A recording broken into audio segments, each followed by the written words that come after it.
Aline aqui de novo. Vamos para a nossa última palestra do primeiro dia de Conalco.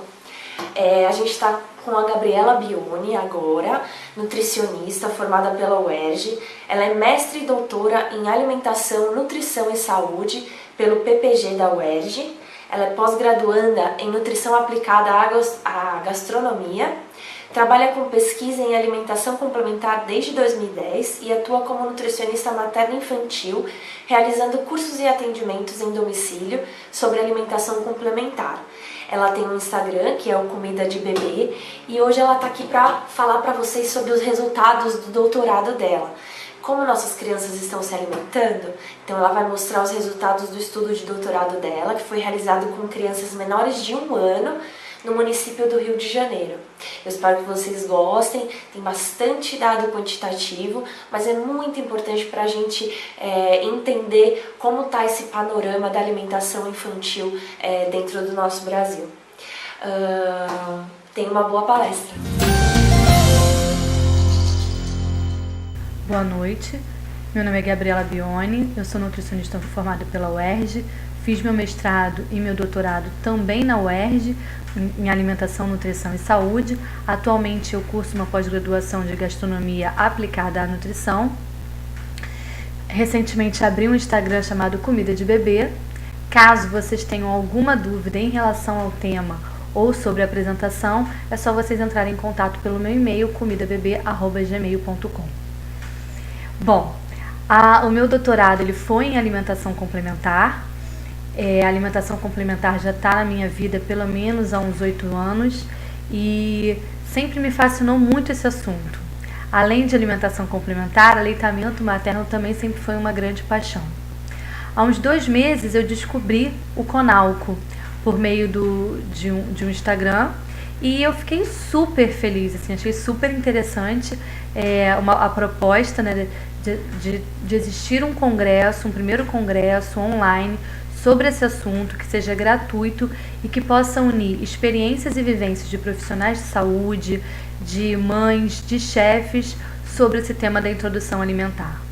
E aí eu não me aguentei, procurei quem era organizador, entrei em contato com a Aline Padovani, expliquei um pouquinho do que eu tinha feito no doutorado e aí surgiu a ideia de eu apresentar, né, como vários assuntos já tinham pessoas que iam abordar determinados assuntos, surgiu a ideia então de eu apresentar um pouquinho os meus resultados do doutorado. Então a gente criou essa palestra, como nossas crianças estão se alimentando, resultados de um estudo realizado com crianças menores de 1 ano no município do Rio de Janeiro. Então o que vocês vão ver agora, né, a partir de agora, é essa apresentação do meu doutorado para compreender um pouquinho como as crianças estão se alimentando. Eu tentei não fazer em forma de gráfico, de tabela, eu tentei tornar a apresentação acessível, né, e que a gente tivesse um pouco de facilidade para se comunicar. E bom, a gente vê que realmente as crianças elas estão se alimentando de uma forma nada adequada e nada saudável, né? A gente tem uma introdução realmente precoce dos alimentos, antes dos 6 meses de vida. A gente percebe que muitas crianças estão consumindo produtos ultraprocessados.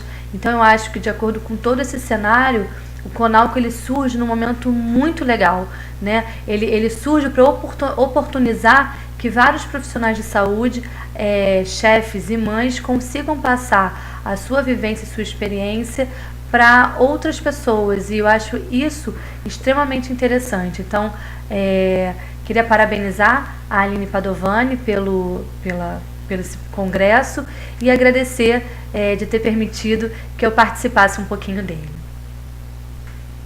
Então, para a gente começar, eu vou falar um pouco em relação a como a alimentação infantil tem que ser no primeiro ano de vida.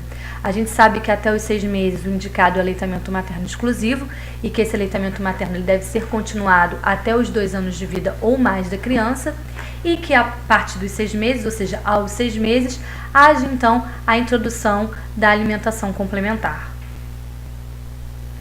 Qual é o perfil que a gente tem hoje da introdução alimentar da alimentação complementar no Brasil? A gente observa uma introdução precoce de alimentos como água, chás, sucos, farinhas e outros leites. A gente observa uma ingestão de produtos ultraprocessados como refrigerante, bolachas, salgadinhos, mate, guaraná natural.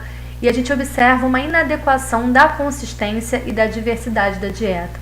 Ou seja, muitas crianças não realizam a alimentação na consistência correta e nem fazem uma grande variedade alimentar. Os principais problemas nutricionais relacionados, com essa questão da alimentação no primeiro ano de vida e tanto para os primeiros 2 anos quanto para a infância são o excesso de peso, a anemia ferropriva, a diarreia, a desnutrição, a cárie dental e as alergias alimentares. Todos esses problemas relacionados à alimentação, eles têm muita importância nesses primeiros 2 anos de vida. A gente sabe que quando a gente começa a introduzir água na vida da criança, isso facilita a diarreia. A gente sabe que as reservas de ferro que a criança nasce aos 6 meses, elas já se esgotam e por isso é importante a introdução da alimentação complementar. A gente sabe que o excesso de produtos ultraprocessados, excesso de consumo de proteína nesse primeiro ano de vida tem relação com o excesso de peso. A gente sabe também que mães que demoram para introduzir alimentação complementar e muitas vezes vão introduzir com 9, 10 meses, essas crianças acabam tendo baixo peso e muitas dependendo desnutrição até mesmo. A cárie dental a gente sabe que é um problema, porque na verdade já deve existir uma higiene bucal desde o aleitamento materno. E as alergias alimentares, quanto mais precoce a introdução de alimentos na vida dessas crianças, maior a chance da alergia alimentar, justamente por conta da permeabilidade do trato gastrointestinal que ainda está muito imaturo. Os principais fatores que influenciam essa introdução, ou seja, que não permitem que ela seja adequada, oportuna e saudável, são o trabalho materno, ou seja, o retorno dessa mãe aos 4 meses, quando termina a licença maternidade, ou muitas vezes até antes, porque uma mãe que retorna ao 4º mês, ela na verdade já está introduzindo outros alimentos antes, e muitas são autônomas e iniciam ainda mais cedo. O uso de chupeta e mamadeira, algumas crenças e tabus que permeiam a alimentação complementar, que algumas misturas de alimentos não podem existir, que alguns chás melhoram a cólica, que alguns chás acalmam o bebê. A falta de conhecimento de pais e de profissionais de saúde. Então a gente percebe que muitas vezes os pais, pela ansiedade e pelo nervosismo e pela falta de conhecimento, às vezes acabam fazendo uma introdução não adequada e não saudável. E os profissionais de saúde que muitas vezes não têm uma fala padronizada ou parecida, semelhante. E isso faz com que essas mães e as pessoas que alimentam as crianças fiquem mais ainda em dúvida sobre qual a alimentação ideal nesse momento de introdução alimentar. O título da minha tese foi Efetividade de uma intervenção educativa em alimentação complementar, sobre o conhecimento dos profissionais de saúde da estratégia de saúde da família e sobre as práticas alimentares de crianças menores de 1 ano no município do Rio de Janeiro. Então, o que foi o meu estudo? A gente propôs uma intervenção. Essa intervenção ela consistia numa atividade de formação. Essa atividade de formação, na verdade, o meu estudo foi feito em parceria com o Instituto de Nutrição Anis Dias, que é o instituto que pensa as ações de alimentação e nutrição no município do Rio. Então, as nutricionistas do INAD, entre outros, pediatras que trabalham no INAD, eu e professoras de materno-infantil que atuam nas faculdades aqui do Rio de Janeiro, todas nós construímos então uma atividade de formação e materiais educativos para profissionais de saúde da estratégia de saúde da família.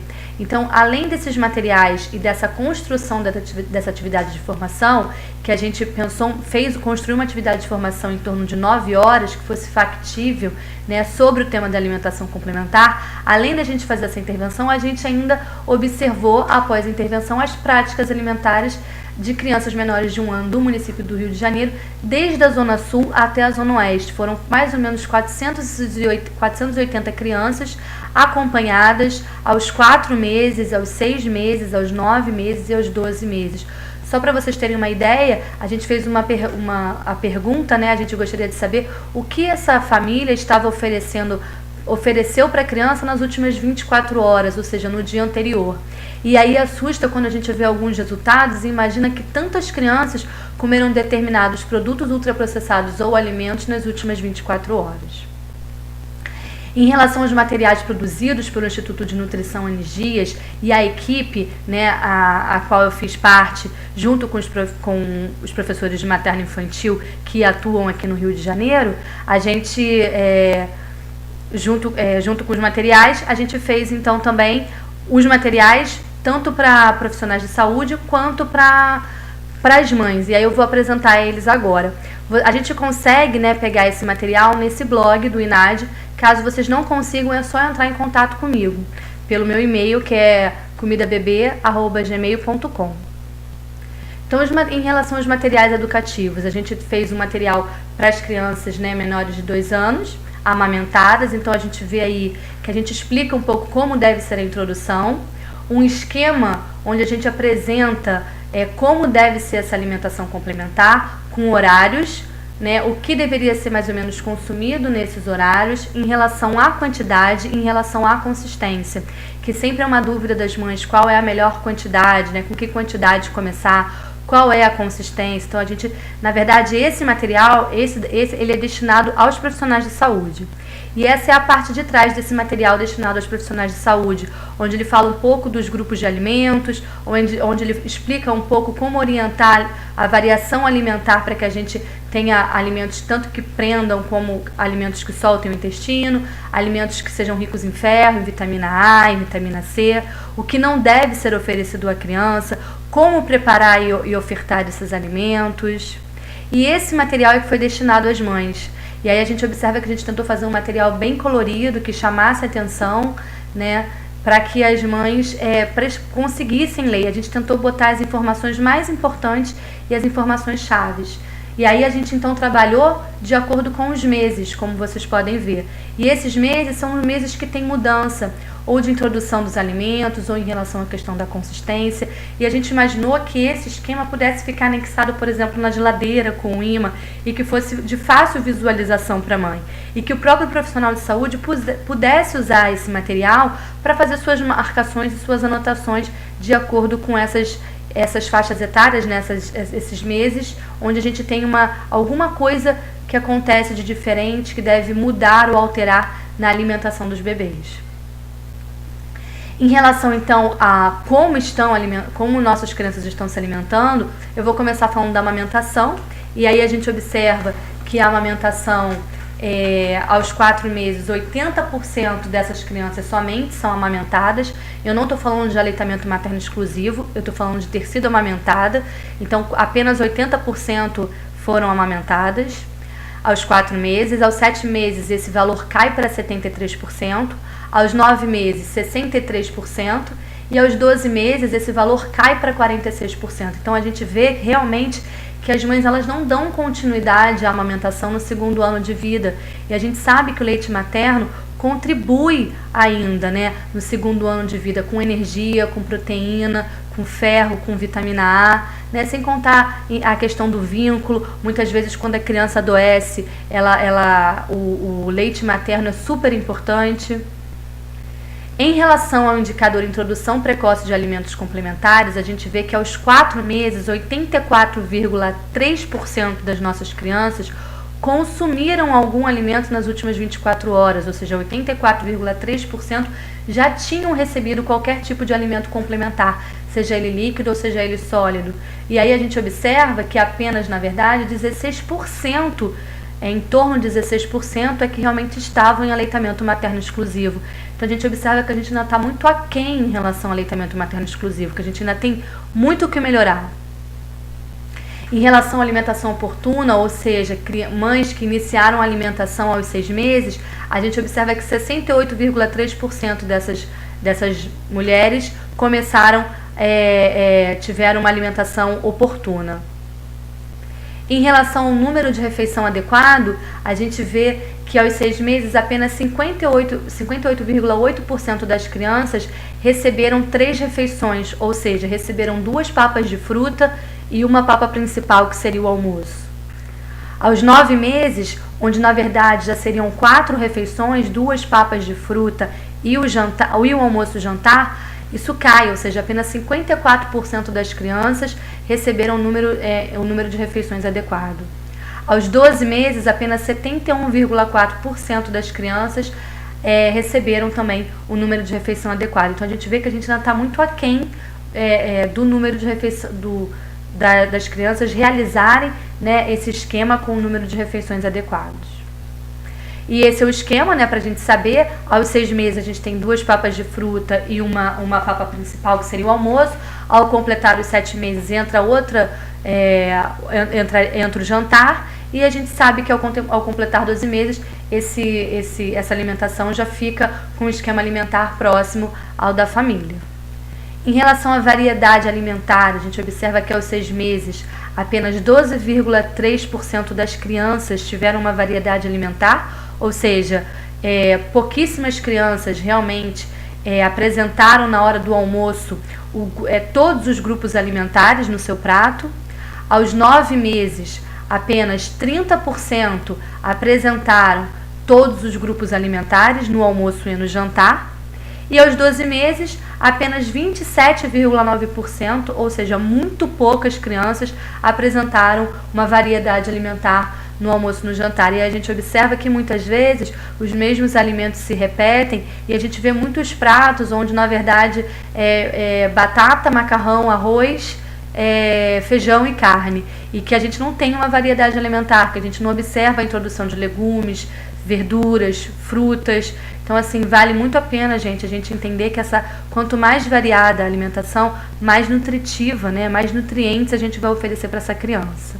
E aqui é só uma dica, né, em relação a quais seriam os grupos alimentares. A gente tem os cereais e tubérculos, as leguminosas, a carne ou os ovos, os legumes, as verduras folhosas e as frutas. Em relação à consistência adequada, a gente observa que aos 6 meses apenas 51,%, em torno de 52% dessas crianças comeram na hora do almoço e no jantar alimentos numa consistência adequada, ou seja, a gente observa que muitas mães acabam introduzindo essa refeição, né, em forma de sopa, ou seja, em forma de líquido, quando na verdade essa consistência deveria ser feita de forma que a consistência fosse uma papa, um purê grosso. A gente observa aos 9 meses que isso aumenta um pouquinho para 75,4% e que aos 12 meses a gente cai novamente para 55,1%, e provavelmente porque na verdade aos 12 meses essas crianças já deveriam estar mastigando pedaços, e muitas ainda estão começando a comer papa ou purê aos 12 meses. Eu, por exemplo, recebo várias vezes, né, nos meus atendimentos crianças de 3, 4 anos que não mastigam absolutamente nenhum alimento. Então aqui é do Ministério da Saúde também essa tabela, e ela mostra um pouquinho em relação a como deve ser a consistência dos alimentos. A partir dos 6 meses os alimentos devem ser bem amassados, a partir dos 7 meses os alimentos já podem ser amassados de uma forma mais grosseira. 8 ou 9 meses a gente sabe que já pode ser levemente cortado, ou pedaços pequenininhos, e ali entre 9 e 10 meses até 1 ano os pedaços já podem ser picados em pedaços pequenos ou pedaços grandes. E essa evolução da consistência tem uma relação muito grande com a confiança da mãe, né?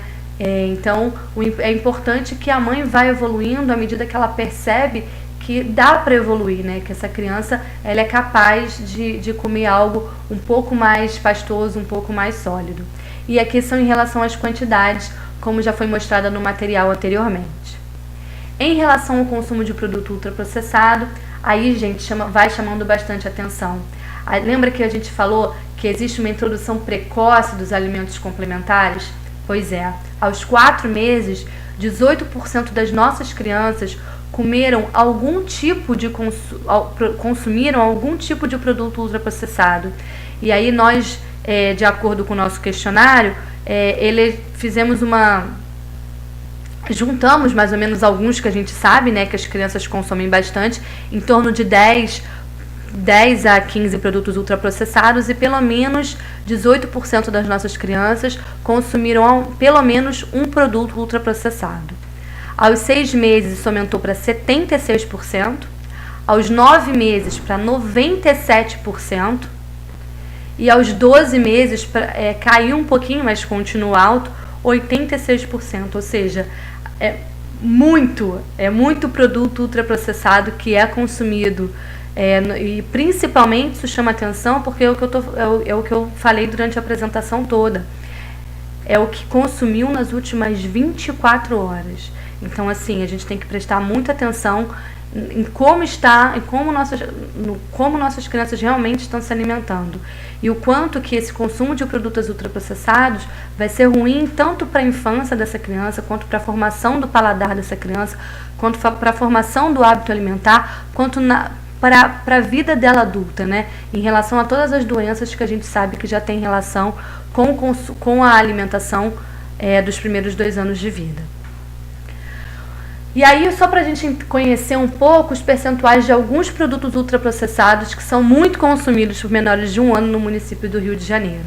E aí eu começo com aquele queijo petit suisse, né, ou iogurte, aquele que todo mundo fala que vale por um bifinho. Aos 4 meses, em torno já de 7,5% dessas mães, né, ou dos familiares já ofereceram para as crianças aos 4 meses, ou seja, consumiram esse produto nas últimas 24 horas. Em torno de 40% aos 6 meses, em torno de 60% aos 9, em torno de 65% aos 12. Sobre o suco industrializado, a gente observa também já um consumo desse suco, né, aos 4 meses, ou seja, 2% das crianças já consomem suco industrializado. Aos 6 meses, 3%, aos 9 meses isso passa para 10% e aos 12 meses para praticamente 15%. E aí a gente sabe, gente, que esses alimentos, o suco industrializado, né, esses iogurtes que são feitos para criança, entre outras bebidas que são açucaradas, a gente sabe que esse açúcar é um açúcar que está ali escondido e que muitas vezes as mães não visualizam, mas esses produtos são muito cheios de corante e de açúcar e eles não devem ser oferecidos às crianças.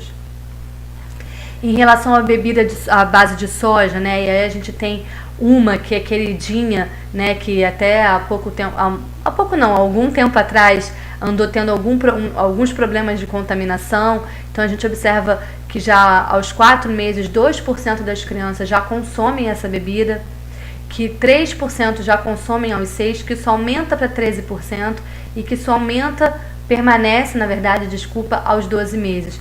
Vocês observam que a partir dos 9 meses tem sempre um avanço, né?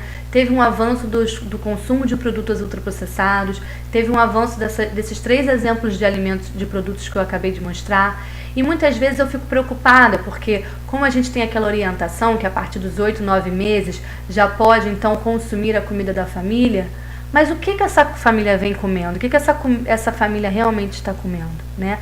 Isso preocupa, porque na verdade quando a gente diz pode se aproximar do que a família come, a gente está entendendo o que a família come de forma saudável e não, na verdade, o que essa família come em relação a produtos ultraprocessados. Em relação ao refrigerante, a gente já observa o consumo dele aos 4 meses, a gente observa mais uma vez que aos 9 meses, né, há um aumento, e a gente observa que aos 12 meses a gente já tem 26%, ou seja, 26% das nossas crianças consumiram refrigerante nas últimas 24 horas, ou seja, no dia anterior à coleta, à realização do questionário.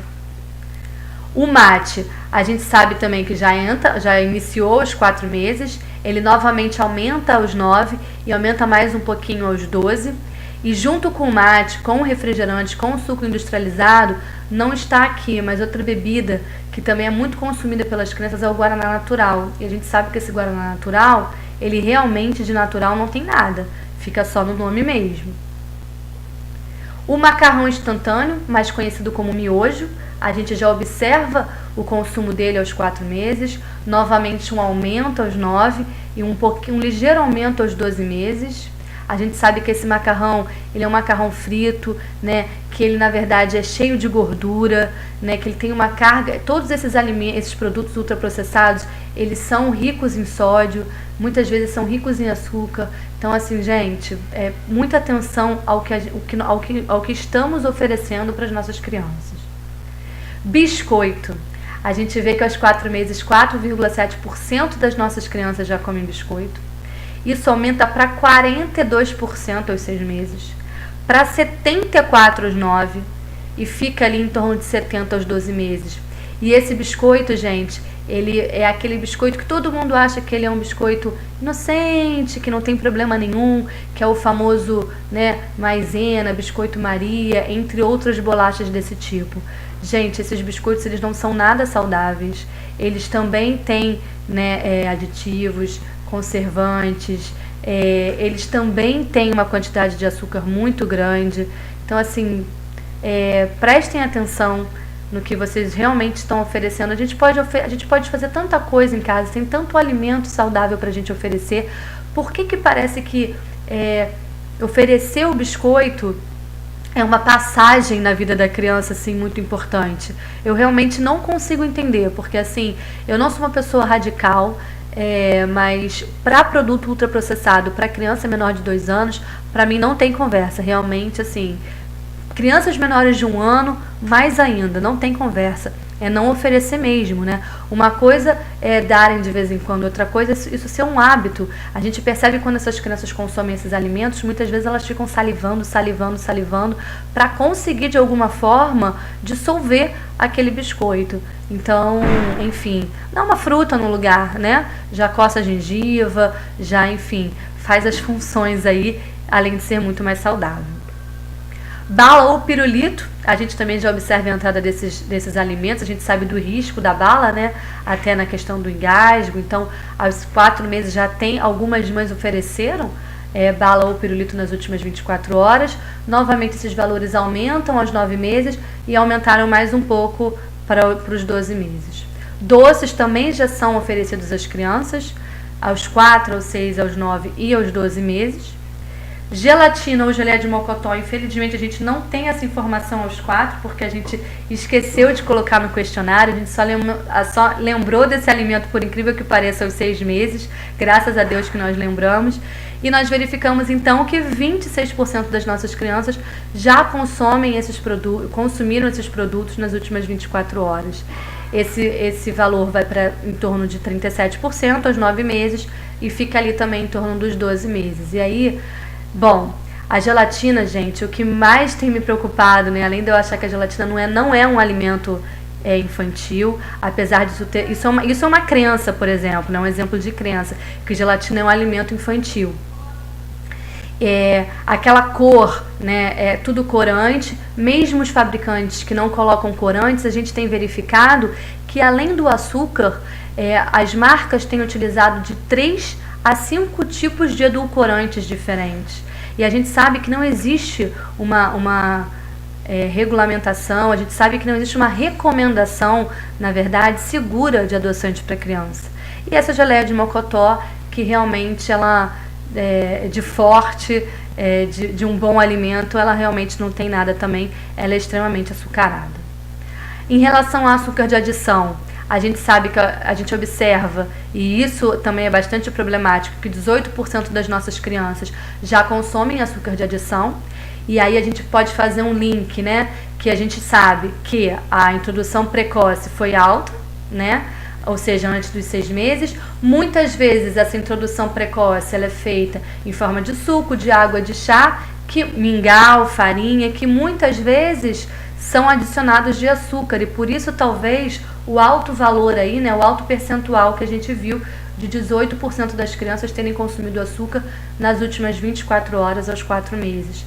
Esse valor aumenta para 35% aos 6 meses, 51% aos 9 meses e 60% praticamente aos 12 meses. É uma quantidade de açúcar muito grande.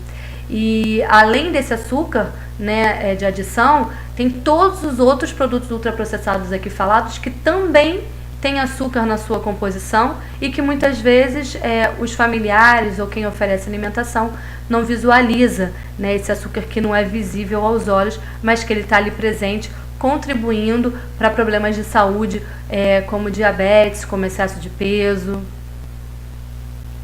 Em relação ao tempero pronto, a gente já observa aos 4 meses o consumo. Esse consumo aumenta pra caramba aos 9 meses, vai para 29%, e aos 12 meses 38%. A gente sabe que esse tempero pronto, ele é super rico em sódio, né? Esses produtos ultraprocessados não devem ser consumidos nem por adultos, quiçá para criança, mais ainda para crianças menores de 2 anos, mais ainda para crianças menores de 1 ano, que na verdade são as crianças que eu estou apresentando aqui, crianças menores de 1 ano. É para vocês verem como é que realmente esses dados são de arrepiar, principalmente no que diz respeito ao consumo de produtos ultraprocessados. Então vale a pena gastar um pouquinho de tempo e dar uma olhada no rótulo, né? Os alimentos que aparecem em primeiro lugar são os alimentos que têm maior quantidade. E aí a gente observa que geralmente todos esses produtos que eu acabei de falar, o açúcar está entre os 3 primeiros ingredientes. Então vale muito a pena ficar de olho, fazer boas opções, fazer boas escolhas. Cuidado, tem muitos familiares hoje oferecendo alimentos diet light para crianças, e esses alimentos muitas vezes eles estão cheios de edulcorantes. Como eu falei, não há uma recomendação segura de adoçante para criança. Então vale muito a pena de fato a gente ficar atento. E para a gente fazer, na verdade, um fechamento do que foi apresentado, a gente precisa melhorar a amamentação exclusiva, que a gente viu que está muito aquém. A gente precisa parar de introduzir alimentos complementares, né, como água, como chá, como suco. A criança não precisa desse tipo de alimento. A gente precisa realmente introduzir aos 6 meses de forma oportuna. Além de introduzir de forma oportuna, a gente também deve introduzir de forma adequada, e aí a gente deve melhorar a consistência, né? Parar com essa ideia de que tem que ser líquido, né? Muitas vezes isso está disseminado e não tem que ser líquido, muitas vezes está na fala do profissional de saúde. A gente tem que prestar atenção na nossa orientação, porque não pode ser sopa, não pode ser líquido, tem que ser papa, tem que ser em forma de purê, em forma de papa, tem que ser consistente, tem que ser espesso. Além da variedade, é muito importante que a gente tenha a maior variedade possível de alimentos para a criança, para fazer com que essa criança receba o maior número, o maior aporte de nutrientes que ela puder. Então, e lógico, aliado a isso, reduzir o consumo de produtos ultraprocessados, né? Não ligue se alguém vai chamar você de xiita, não olhe porque as crianças são diferentes, então muitas vezes não vale a pena a gente comparar as crianças em relação ao que elas estão comendo.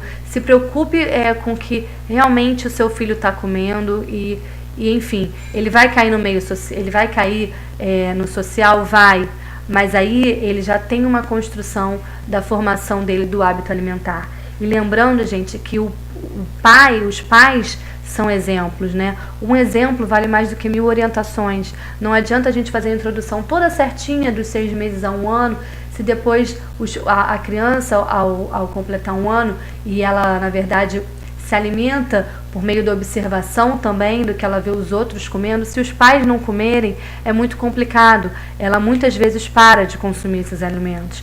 Então pense nisso e melhore não só a alimentação do seu filho, mas melhore a sua alimentação também, né? Porque melhorando a sua, com certeza vai melhorar a do seu filho, porque a escolha dos produtos que vão ser comprados, a escolha das preparações que vão ser feitas já vai mudar. Eu acho que isso é o mais gostoso de trabalhar com criança, porque quando a gente trabalha com criança, a gente trabalha com o núcleo familiar, e a criança é um agente educador, né? Ela é capaz de fazer mudanças a todos que estão à sua volta. Então, presta bastante atenção nisso. Tente ter uma alimentação mais consciente, consumindo menos caixinhas, menos potinhos e mais alimentos in natura, comendo mais comida de verdade. Obrigada, queria agradecer a todos que ficaram aí, né, cansados após o trabalho, mas mesmo assim ouviram um pouquinho da palestra. Queria agradecer mais uma vez a Aline Padovani pelo convite. Boa noite.